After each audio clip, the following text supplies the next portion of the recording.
Look Outreach is underwritten by the generous support of Munter Enterprises. Family owned and operated since 1972, integrity is important, as our family name is on every project. Our word is our bond. Munter Enterprises. Just build it.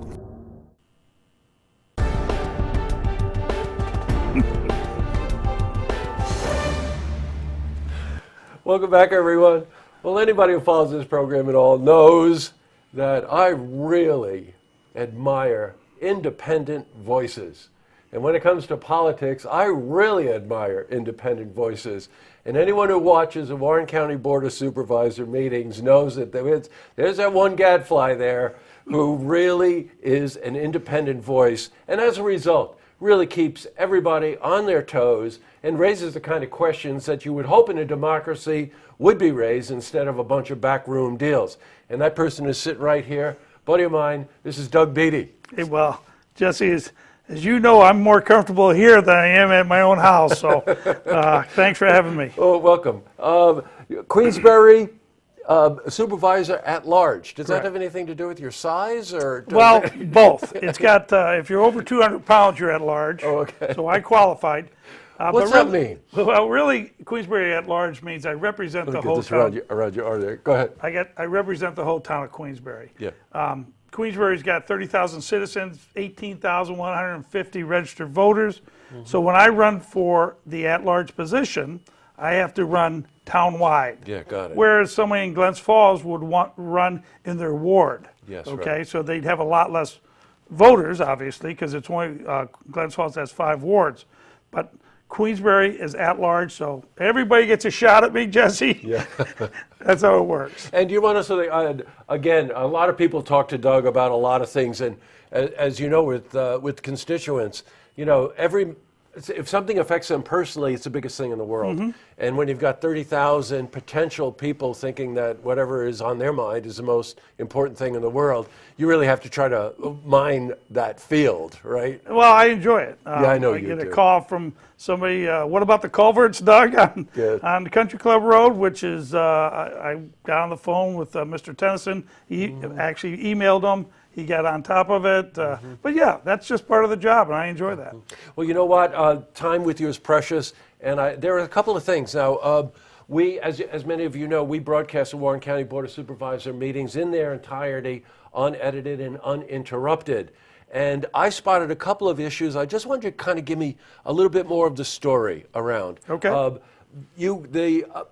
You passed something, I think goes into effect October 2018, which is to lower the incarceration rate for teens from 18 down to 16. Give us a little bit more of the story on that. Well, that actually is a state law, that will go into effect. And what I've done, I'm chairman of the Shared Services Committee. Yes. So I'm getting ahead of the curve. I've already reached out to Washington County with Supervisor McDevitt. We went over to a meeting this week. Mm-hmm. And we're going to need a detention home. The state's coming out to Warren County next week to look at our current old jail and our old detention home to see if any of those would fit their parameters of what they want for this new type of facility. Personally, I want to make sure we keep this as low as possible from a cost standpoint. That's why I reached out to Washington County. Yes. If we can bring another county on board and share the cost, that just makes sense to me. Yeah. So that's where we are on this. It's a developing law. It doesn't go into effect till October, and the state's not even concrete on all the specifics. Right. But we do know that we're going to have to do something, and that's why we're ahead of the curve on this. Well, you know what? Again, if I didn't explain it adequately up front, the idea there is to take teens, 16, 17, I think it was up to 18, and separate them from the adult population in prisons. So while that's a terrific idea, right, protect them in different ways, where are you going to put them? That's right. And if the opportunity presents itself to share the services with Washington County, that benefits taxpayers and probably just makes the whole program function better, don't you think? Correct. There's 5 actual facilities across the state right now, but they're going to be filled up. And in fact, they are filled up. So with this new law, there's going to be additional juveniles needing detention homes.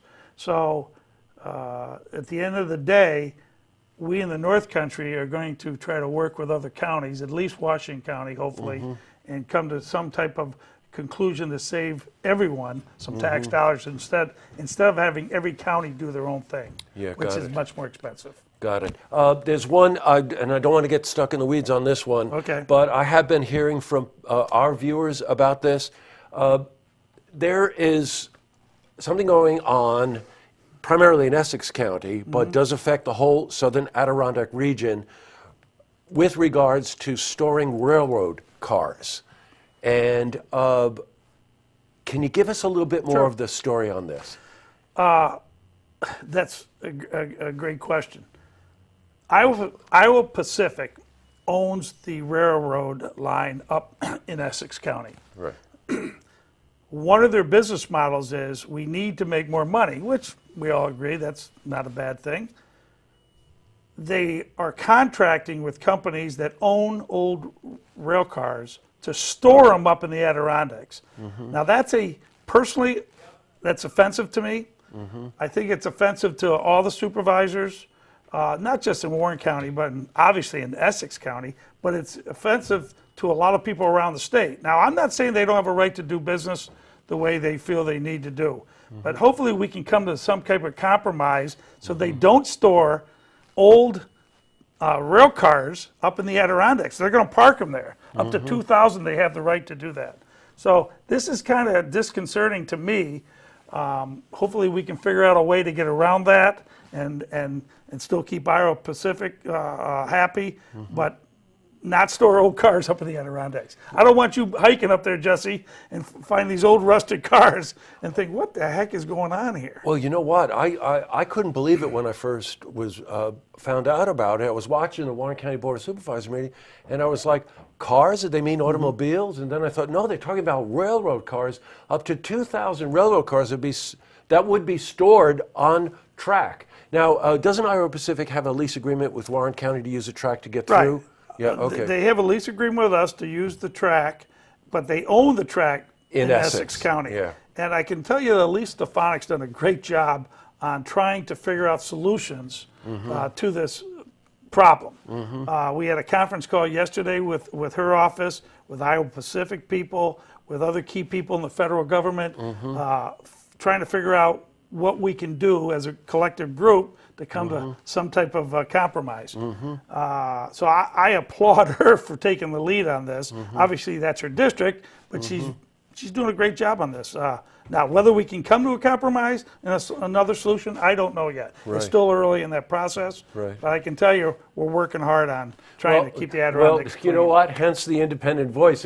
If Doug doesn't raise these kind of issues and put people together to try to solve, then before you know it, once the horse leaves the barn on something like that, it's very hard to pull it back again. Much better to tackle this kind of a problem now. No question. And granted that everybody wants to give any company the opportunity to grow their business, but at what cost, I think, is probably what we're talking about here. We're going to be checking in with you to find out more about that. Well, I knew the time would fly by with you. Done? Yeah, we're all Holy moly, I'm just getting warmed up. I know. Isn't that from Scarface, the movie? I'm just getting warmed up.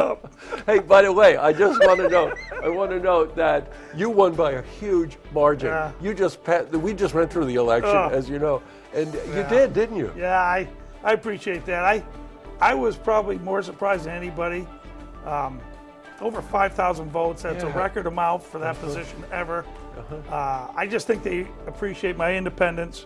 I come up with solutions. They don't always like my solutions, but I offer them up. And that's what I do. So, well, I'll tell you, as a constituent, okay. when I'm watching the Warren County Board of Meetings, and all of a sudden I hear Doug's voice, I know, okay, something. We're going deeper here on this subject. We're taking it deep. Okay, you make certain that you maintain this independence. I will. You Thank really you. do. It's great to see you. Thanks. And happy holidays Jesse, to you, pal. thanks a lot, buddy. Okay. I appreciate it. To see this interview again, you can head to our website, looktvonline.com.